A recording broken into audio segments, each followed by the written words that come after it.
तो बेंगलुरु में विपक्षी दलों की बैठक हुई जिसमें एकजुटता का संदेश देने की कोशिश की गई। वहीं दिल्ली में एनडीए के घटक दलों की बैठक हुई जिसमें कुल 38 दलों ने 2024 में विजय पर मंथन किया। यानी दिल्ली टू बेंगलुरु 2024 की लड़ाई शुरू। वहीं बेंगलुरु में विपक्ष ने अपने गठबंधन का नाम दे दिया है इंडिया, यानी कि यूपीए और पीडीए इतिहास हो गया।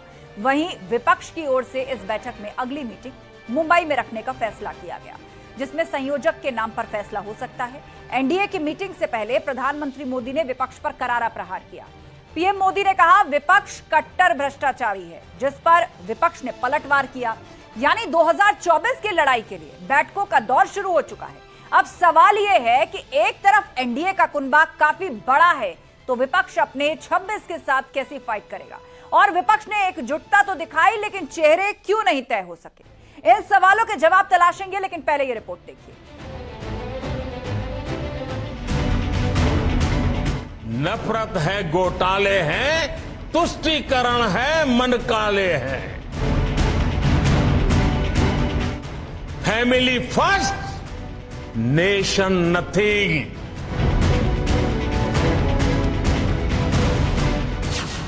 पीएम मोदी ने किसे कहा कट्टर भ्रष्टाचारी। एक चेहरे पर कई चेहरे लगा लेते हैं लोग। एक चेहरे पर कई चेहरे लगा लेते हैं लोग। आप देखिए ये लोग कितने चेहरे लगाकर बैठे हैं। जब ये लोग कैमरे के सामने एक फ्रेम में आ जाते हैं तो पहला विचार देश के सामने क्या आता है? पहला विचार देश के लोगों के मन में यही आता है, पूरा फ्रेम देख करके देशवासी यही बोल उठता है, लाखों करोड़ों रुपए का भ्रष्टाचार। कविता गाना, विपक्ष पर पीएम का निशाना। भ्रष्टाचार की इस दुकान में जुटे हुए ये सभी परिवारवाद के कट्टर समर्थक हैं। न खाता न वही, जो परिवार कहे वही सही। बीजेपी का एनडीए बनाम विपक्ष का India. Now, with all 26 parties, a new name is given, that is Indian National Developmental Inclusive Alliance। 24 का घमासान, बैठकों में समाधान। भूमिका निभाने के लिए 24 के बाद ये लोग बैठक कर रहे हैं। विपक्षी एकता, ये कौन सी विपक्षी एकता कर रहे हो भैया? यहाँ तो दिल्ली में 24 में माननीय नरेंद्र मोदी को प्रधानमंत्री बनाने की बैठक हो रही है और वहाँ विपक्षी एकता की बैठक हो रही है। तो 24 में विपक्ष मजबूत विपक्ष बनाने के लिए लड़ रहे हैं और हम लोग यहाँ बैठक कर रहे हैं सरकार मजबूत सरकार बनाने के लिए। दिल्ली टू बेंगलुरु 2024 की लड़ाई शुरू। इनके लिए देश के गरीब के बच्चों का विकास नहीं, बल्कि अपने बच्चों का, अपने भाई भतीजों का विकास मायने रखता है।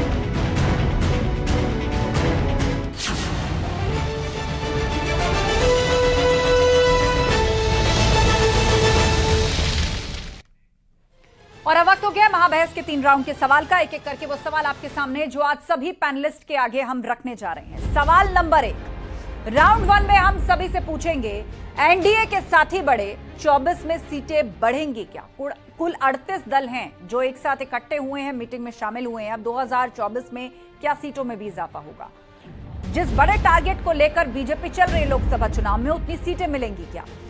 सवाल यह भी कि विपक्षी दलों में 26 एकजुट हुए, चेहरा कौन होगा? अब मीटिंग में यह तो तय हो गया कि अगली मीटिंग की तारीख क्या होगी या वेन्यू क्या होगा। अगली मीटिंग मुंबई में होगी, लेकिन चेहरा कौन होगा प्रधानमंत्री मोदी के सामने, यह अभी तक तय नहीं हुआ। और सवाल यह भी क्या मोदी योगी की जोड़ी के आगे विपक्ष बेदम है? विपक्ष टिक पाएगा? वो मजबूती से मुकाबला कर पाएगा? इस पर चर्चा के लिए गेस्ट पैनल हमारे साथ जुड़ चुका है। हमारे साथ राजेश चौधरी जी हैं, बीजेपी के प्रवक्ता, अनुराग भदौरिया जी जुड़ गए हैं, समाजवादी पार्टी के प्रवक्ता, रोहित अग्रवाल जी हमारे साथ हैं, आरएलडी प्रवक्ता, सचिन रावत जी जुड़ गए हैं, कांग्रेस का पक्ष रखेंगे, जेपीएस अर्कवंशी हमारे साथ हैं, प्रवक्ता सुभाष पा। बहुत स्वागत है आप सभी पैनलिस्ट का। चर्चा की शुरुआत करते हैं और सबसे पहले रुख करेंगे अनुराग भदौरिया जी का। अनुराग जी, आज प्रधानमंत्री मोदी ने एनडीए की बैठक से पहले विपक्ष पर करारा प्रहार किया। उन्होंने कहा कि ये जो 26 दल मंथन कर रहे हैं, मतलब जिस विपक्षी एकता की बात हो रही है, ये सब भ्रष्टाचार की दुकान में कट्टर परिवारवादी हैं। वो शायद एनडीए के बारे में बता रहे थे। भारतीय जनता पार्टी की हालत ये हो गई है कि भारतीय जनता पार्टी जैसे विपक्ष माने इंडिया जैसी एक साथ आया, इंडिया की आवाज आई, भारतीय जनता पार्टी ने तुरंत एनडीए की बैठक बुलाई। इसके पहले तो एनडीए की कभी बैठक हुई नहीं। उनको लगा कि अब हम कमजोर हो गए हैं, जनता ने हमें नकार दिया है, हम जीत नहीं सकते, इसीलिए वो टॉर्च लेके खोजने लगे, पासवान जी कहाँ हैं, आइए चिराग पासवान जी आप भी आ जाइए। तब तक उधर राजभर जी भटक ही रहे थे इधर उधर। बोले हाँ भैया हम भी हैं। बोले हाँ आप भी आ जाओ। तो सबको बुलाने लगे। अब सबको बुला के किस तरह की बातें कर रहे हैं आप देखिए। जहां परिवारवाद की बात करते थे, अजीत पवार जी की क्या वंशवाद से नहीं, परिवारवाद से नहीं आते, उनको ले लिया, उनको डिप्टी सीएम बना दिया। राजभर जी भी वही है, अपने बेटे के लिए मांगते घूम रहे हैं। निषाद पार्टी भी परिवारवाद की पार्टी, अपना दल भी परिवारवाद की पार्टी है, शिवसेना भी परिवारवाद की पार्टी है, और जो अकाली दल पे डोरे डाल रहे वो भी परिवारवाद की पार्टी है। जिस तरह से हरियाणा में सरकार बना रहे चौटाला जी, वो भी परिवारवाद की पार्टी है। अनुराग ठाकुर जिनके मंत्री हैं, उनके पिताजी चीफ मिनिस्टर थे। परवेश वर्मा जो इनके यहाँ एमपी है, उनके पिताजी भी चीफ मिनिस्टर थे। आदरणीय और सम्मानित हमारे स्वर्गीय कल्याण सिंह जी की पूरी फैमिली है। तो फैमिली की फैमिली इन्होंने संभाली सत्ता के लिए। शिवसेना के साथ भी सरकार बनाई है, पूरे परिवार का परिवार समाये बैठे हैं। लेकिन बात किस पे करेंगे? अच्छा भ्रष्टाचार की बात कर लें तो भ्रष्टाचार पे अजीत पवार जी पे क्या भ्रष्टाचार का आरोप इन्होंने नहीं लगाया था? उसके बाद अपने साथ इन्होंने ले लिया। सोचो कितने भ्रष्टाचार का आरोप इन्होंने किन ऊपर नहीं लगाया। शिवसेना के जो विधायक आपने उन आरोपों का जवाब दिया और सवाल भी उठाए। अब मैं राजेश चौधरी जी को लेकर आना चाहूंगी। राजेश चौधरी जी, यहाँ विपक्ष की तरफ से कहा जा रहा है जिस परिवारवाद के मुद्दे को आप 2024 में बहुत बड़ा करके विपक्ष के सामने खड़ा कर रहे हैं, वैसा ही काउंटर अटैक विपक्ष आप पर भी कर रहा है। देखिए, जितनी पार्टियां आज इस बैठक में वहां थी बंगलौर के अंदर, सारे के सारे वो लोग हैं जो भ्रष्टाचार के घोर आकंठ में डूबे हुए लोग हैं, जिनके ऊपर अनेक प्रकार के भ्रष्टाचार के आरोप हैं, जिनके ऊपर अनेक प्रकार के केस चल रहे हैं। और परिवारवाद की बात करें तो हमारे यहाँ तो जेपी नड्डा जी राष्ट्रीय अध्यक्ष हैं, उनका बेटा तो कुछ है नहीं। नरेंद्र मोदी जी आज देश के प्रधानमंत्री हैं, पूरी दुनिया के सर्वमान्य नेता है वो। योगी जी आज उत्तर प्रदेश के मुख्यमंत्री हैं। मुझे लगता नहीं कौन परिवारवाद की, कहां परिवारवाद की बात करते हैं। अरे private limited party Samajwadi party, private limited party RJD, private limited party RLD, private limited party Mamata Banerjee की पार्टी, जितनी पार्टियां वहां हैं, private limited party Congress party, सब तो वही लोग हैं जिनको जनता नकार चुकी है। ये अपने परिवार का अस्तित्व बचाने के लिए आज वहां बैठक कर रहे हैं। ठीक है। कौन ऐसा है जो दूध का धुला हुआ हो? सब भ्रष्टाचारी लोग हैं और जनता बखूबी जानती है। जनता मन बना चुकी है कि नरेंद्र मोदी जी को तीसरी बार प्रचंड बहुमत के साथ देश का प्रधानमंत्री बनाना है। और ये लोग अस्तित्व की लड़ाई लड़ रहे हैं। वहां मैं देख रहा था अरविंद केजरीवाल को, जिनको जीवन भर पानी पी पी करके भ्रष्टाचारी बताते रहे, सूची टांगते रहे, number 1, number 2, number 3, number 4, number 5, number 10 तक गिनाते रहे भ्रष्टाचारी। आज उनके साथ गलबैयां कर रहे थे।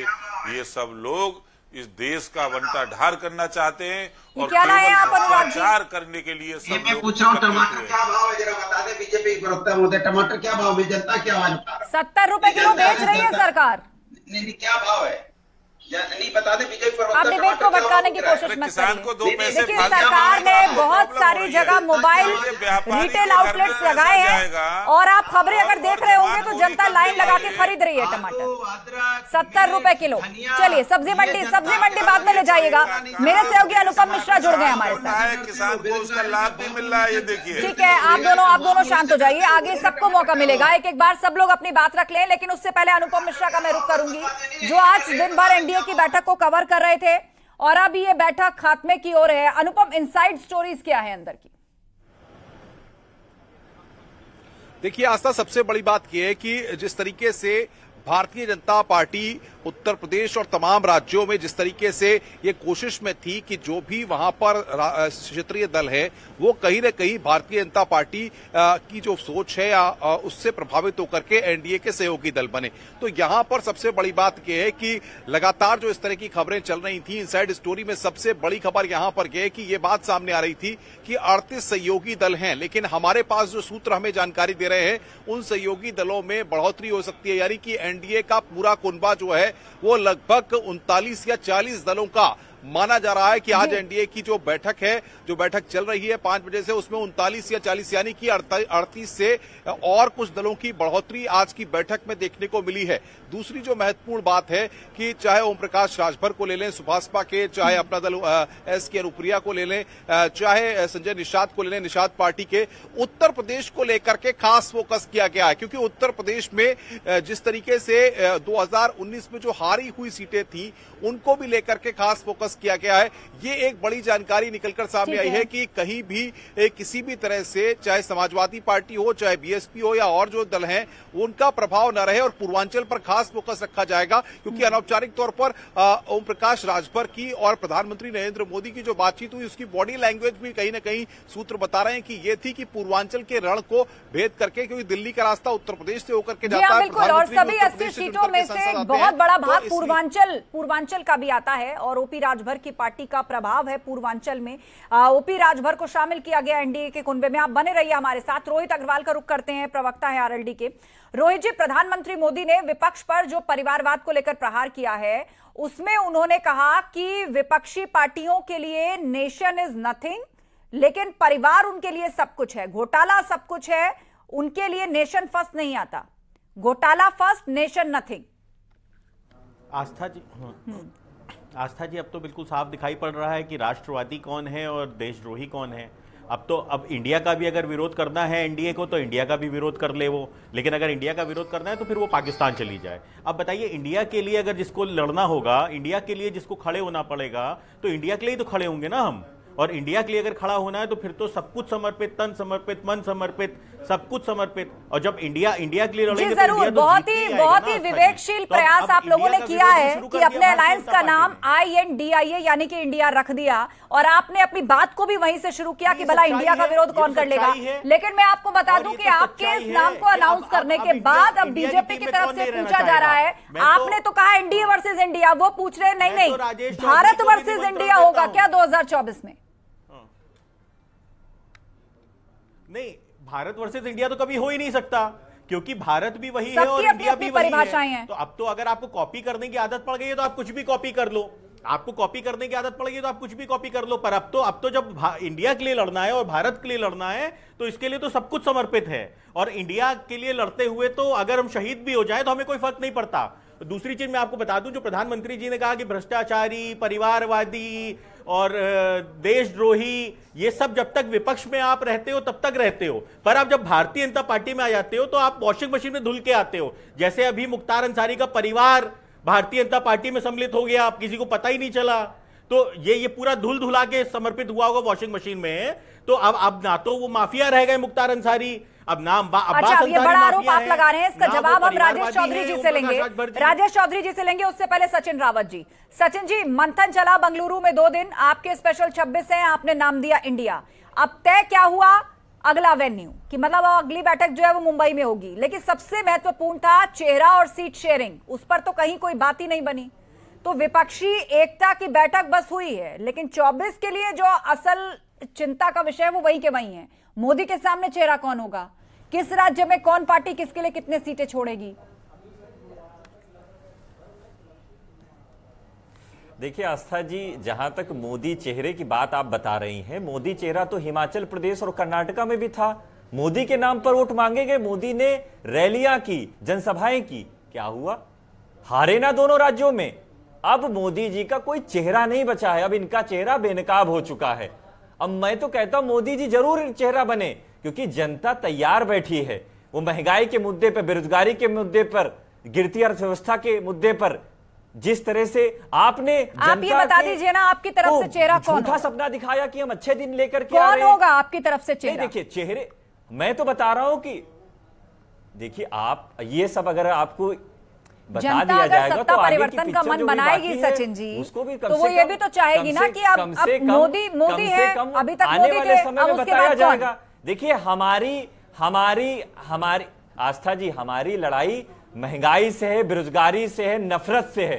श्री राहुल गांधी जी ने जो 35,000 किलोमीटर की यात्रा की, उसके बाद में पूरे देश में जो माहौल क्रिएट हुआ, जो नफरत पूरे देश में फैल रही थी, वो नफरत खत्म हुई। 2 राज्यों में जिस तरह से करिश्माई जीत कांग्रेस को दिलाई है जनता ने, आने वाले समय में हम लोग विपक्षी दलों के साथ बातचीत कर रहे हैं। आज राहुल गांधी जी ने इंडिया का प्रपोज किया, इंडिया नाम जो विपक्षी दल के नेताओं ने प्रपोज किया, उसमें राहुल जी ने भागीदारी की। तो आज मैं कह सकता हूं कि अगर इंडिया का विरोध करना है, आप इसी से उत्साहित हैं कि कुछ राज्यों में आपको जीत मिली है, लेकिन केंद्र स्तर पर जब आप रणनीति बना रहे हैं, आज भी खास तौर पर ऐसे दलों को एक साथ लेकर आ रहे हैं जिनके अध्यक्ष खुद ये सपना लिए बैठे हैं कि कभी वो भी प्रधानमंत्री बनेंगे। तो ऐसे में महत्वपूर्ण ये था कि अगर आप एक साथ चुनाव लड़ भी रहे हैं तो कौन किसके लिए कितनी सीटें छोड़ेगा, इस पर बात होती, उस पर आप लोग कोई कॉमन मिनिमम प्रोग्राम लेकर आते, चेहरा कौन होगा, किसके बैनर तले, किसकी लीडरशिप को कौन स्वीकार करेगा। अभी बहुत सारी ऐसी चिंताएं हैं सचिन जी। जेपीएस अरकवंशी जी से भी एक कमेंट ले लेते हैं। जेपीएस जी, डिस्कस होगा, ये नागपुर थोड़ी ना तय करेगा। नहीं, ये नागपुर थोड़ी ना तय करेगा कि हमारी मीटिंग 2 दिन तक मंथन हुआ, इसलिए मुझे लगा कि पूछ लेना चाहिए, कुछ कॉन्क्रीट निकल के आया होगा। 2 दिन तक मंथन किया आपने। 2 दिन तक मंथन हुआ, उस 2 दिन तक मंथन हुआ, इस अगली तारीख तय हुई, देश विरोधी सरकार को कैसे हटाया जाए, भ्रष्टाचारी सरकार को कैसे हटाया जाए। ये परिवारवाद का झूठा नारा देके और सारे परिवारवादियों को अपने अंदर सम्मिलित कर रहे हैं, इनको कैसे हटाया जाए। ठीक है, अब हमारी मीटिंग में जो कुछ डिसाइड होना है वो नागपुर के कार्यालय से आएगा, उसका पर्चा तो शांत करिए इनको। ठीक है, बोलिए, आप अपनी बात रखिए। ठीक है, बात आ गई आपकी सचिन जी। हाँ, मैं ये बताना चाह रहा था आस्था जी कि इंडिया नाम रख लेने से कोई भारत देश नहीं बन जाता है। संविधान की जो सबसे प्रथम पंक्तियां हैं उनमें साफ साफ लिखा है हम भारत के लोग, यानी कि जनता बनाती है इस देश को, ना कि कोई 15-20 भ्रष्टाचारी पार्टियां मिलके।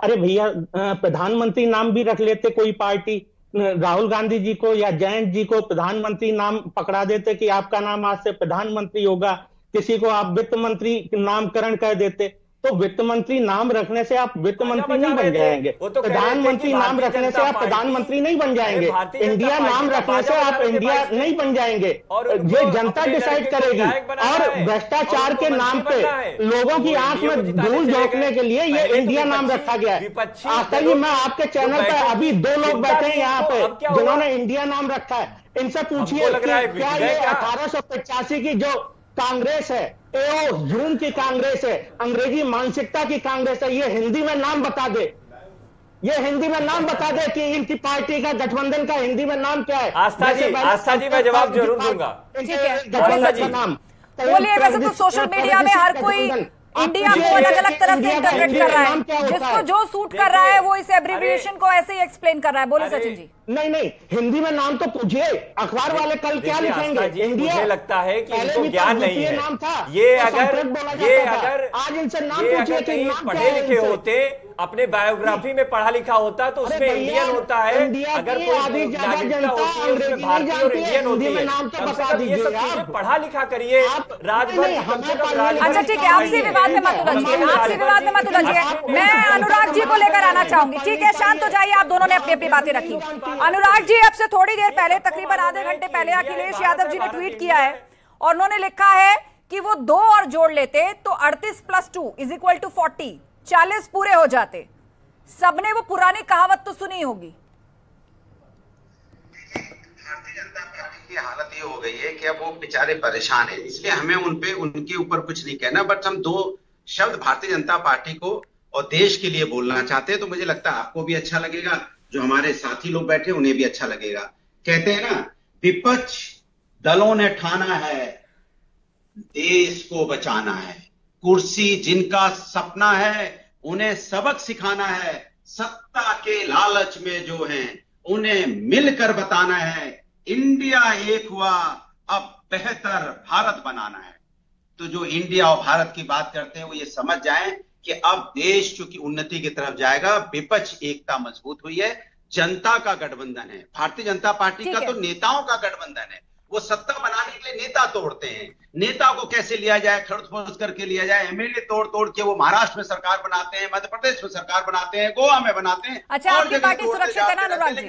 जनता के साथ समाजवादी पार्टी से तो आपको नहीं टूटेगा ना? इसलिए हमने आपको ओपी राजभर कुछ और इशारा कर रहे हैं। तो लीजिए मेरी बात सुनिए, इसीलिए मैंने आपको टमाटर दिखाया था, क्योंकि इसकी बात करेंगे। हमने उनसे पूछा क्या भाव बिक रहा है, तो एकदम चुप हो गए, सन्नाटे में आ गए बीजेपी के प्रवक्ता। अरे मैंने टमाटर का भाव पूछा है, कोई बहुत विदेशी चीज का नहीं पूछा है, ये देश में हर घर में इस्तेमाल होने वाला टमाटर है।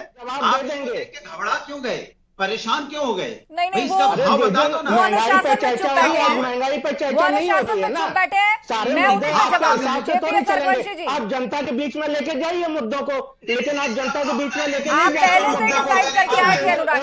लखनऊ में बैठ के आप पहले से डिसाइड करके लेकर आए थे कि आप टमाटर लाएंगे यहाँ पर, और डिबेट को टमाटर और सब्जी मंडी में ले जाएंगे। नहीं बोलेगी, किसी पे नहीं बोलेगी। ठीक है, शांत हो जाइए। राजेश चौधरी जी, नेताओं की बात नहीं। राजेश चौधरी जी, उत्तर मैंने बताया आपको, उत्तर प्रदेश में 70 रुपए किलो के भाव से टमाटर, लाइन लगानी पड़ रही है लोगों को, लेकिन 70 रुपए केजी के भाव से बेच रही है सरकार टमाटर। बोलिए राजेश चौधरी। खाते हैं भाजपा और सुभाषपा के लोगों को कम नहीं होता। देखिए आस्था जी, जब मैं 10th क्लास में पढ़ता था तो एक मेरे साथ लड़का पढ़ता था, उसका नाम था कलेक्टर सिंह। जब मैं रिजल्ट देखने के लिए गया तो मैंने पूछा कि भैया मैं कलेक्टर सिंह का कितना नंबर आया, तो बोले 0, वो तो फेल हो गया। तो नाम कलेक्टर रखने से आईएएस नहीं हो जाता, वो तो फेल ही होगा।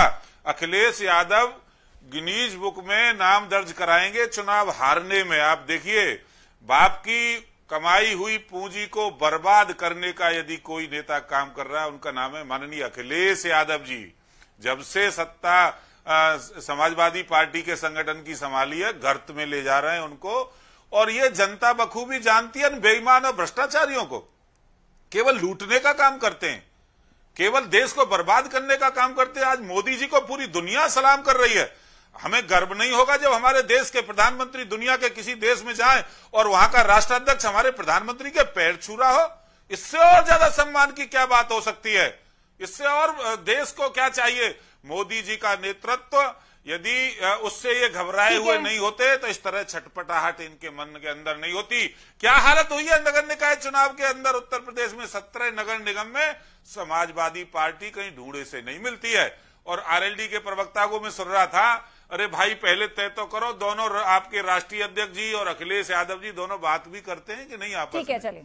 रोज क्या खबरें उनके बारे में आ रही है? केवल सत्ता की मलाई चाटने के लिए इकट्ठे हो रहे हैं। जनता जानती है, इनके बेनकाब चेहरे हैं, इनको एक्सपोज करने की आवश्यकता नहीं, खुद ही एक्सपोज है सब। मेरे पास लास्ट 45 सेकंड बचे हैं। अनुराग जी, सो भाजपा ने यह भी आरोप लगाया समाजवादी पार्टी पर, जिस वक्त वो आपके साथ थे, आपके साथ गठबंधन में थे, तो अखिलेश यादव ने यह कहा था कि हम 2022 के लिए तो लड़ ही नहीं रहे, हम 24 के लिए भी नहीं लड़ रहे, हम तो 27 के लिए लड़ रहे हैं। देखिए, मुझसे सवाल है ना जी, आप अच्छी तरह जानते हैं उनकी छड़ी बिना सहारे के खड़ी नहीं होती है। उनको छड़ी जो है उनको सहारे की जरूरत पड़ती है। उनको जब जीतना होता है तो समाजवादी के पास आए। उनको तो आप भाई, आप कौन सी उल्टी दुनिया में रहने लगे? छड़ी का सहारा लेके ही लोग खड़े होते हैं। छड़ी के सहारे ही आप 47 से 111 पर पहुंचे हैं, नहीं तो 47 से 60 पर पहुंच जाते।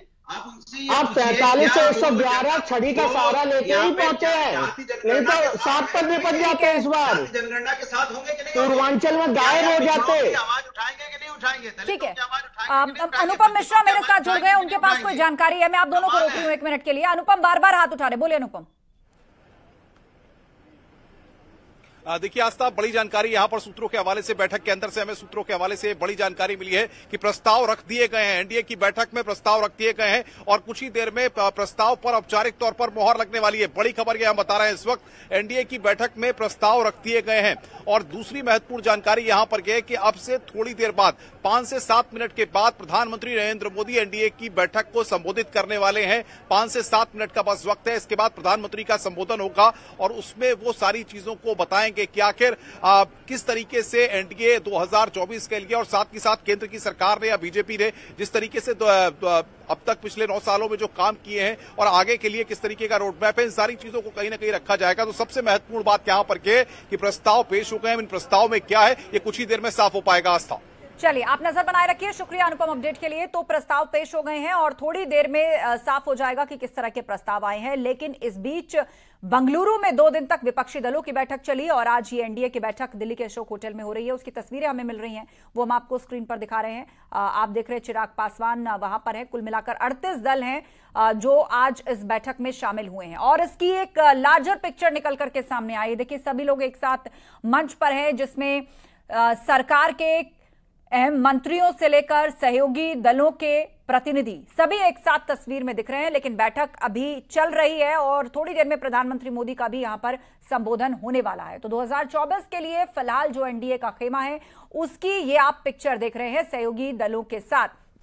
तो 24 का घमासान बैठकों का दौर चल रहा है और उसमें समाधान निकालने की कोशिश की जा रही है। अनुपम मिश्रा हमारे साथ लगातार जुड़े हुए हैं, उन्हीं का रुख कर लेते हैं। अनुपम, तस्वीर हम आपको तस्वीर दर्शक देख रहे हैं इस वक्त, एनडीए की तस्वीर और प्रधानमंत्री मोदी का भी आगमन हो चुका है। वहां पर मंच पर हमें दिख रहा है 24 के लिए जो सभी 38 दल हैं एनडीए के सहयोगी दल, वो सब एक साथ एक मंच पर नजर आ रहे हैं। उन सब के प्रमुख चेहरे हम देख रहे हैं। शायद यहां पर एक कोई पिक्चर अपॉर्चुनिटी यहां पर फिलहाल दिख रही है। प्रधानमंत्री मोदी हैं, गृह मंत्री अमित शाह, जेपी नड्डा, सरकार से जुड़े हुए अहम मंत्री और उसके साथ ही सहयोगी दलों के अध्यक्ष।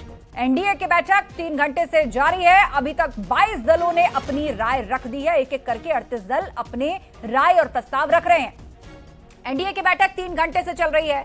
22 दलों ने अपनी राय रख दी है। 2024 के लिए क्या रणनीति हो, किस तरह आगे लेकर के चलना है, सहयोगी दलों को साथ लेकर के कैसे 24 की जीत को तय करना है, उसके लिए सभी लोग अपने अपने सुझाव रख रहे हैं। अब तक 22 दल ऐसे हैं जो अपनी बात रख चुके हैं। कुल 38 दल आज भाग ले रहे हैं। बाकी लोग भी अपना प्रस्ताव रख रहे हैं और बहुत जल्दी स्पष्ट हो जाएगा कि किसने क्या कहा है। फिलहाल आप देख रहे हैं प्रधानमंत्री मोदी सभी के साथ मिलते हुए और पीएम की अगुवाई में यह बैठक हुई है और ये चिराग पासवान किस तरीके से गले लगाया प्रधानमंत्री मोदी ने उनको। अनुपम मिश्रा हमारे साथ है। अनुपम, जब तक खबरें निकल करके सामने आती हैं तस्वीरें भी बहुत कुछ बोलती हैं और तस्वीर हम दिखा रहे हैं सभी सहयोगी दलों के साथ एक मंच पर प्रधानमंत्री उनका अभिवादन स्वीकार कर रहे हैं, अभिवादन कर रहे हैं। चिराग पासवान को तो उन्होंने गले लगाया।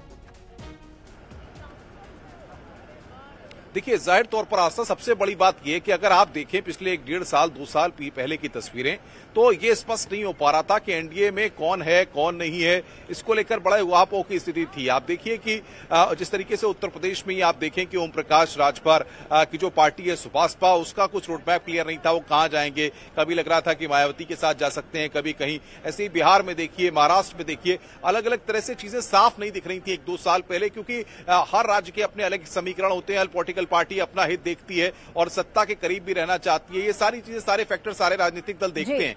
अब सवाल यहां पर ये जिस तस्वीर का आप जिक्र कर रही हैं, देखिए इस तस्वीर को मैं कोरिलेट करना चाहूंगा प्रयागराज में लगने वाले कुंभ के मेले से।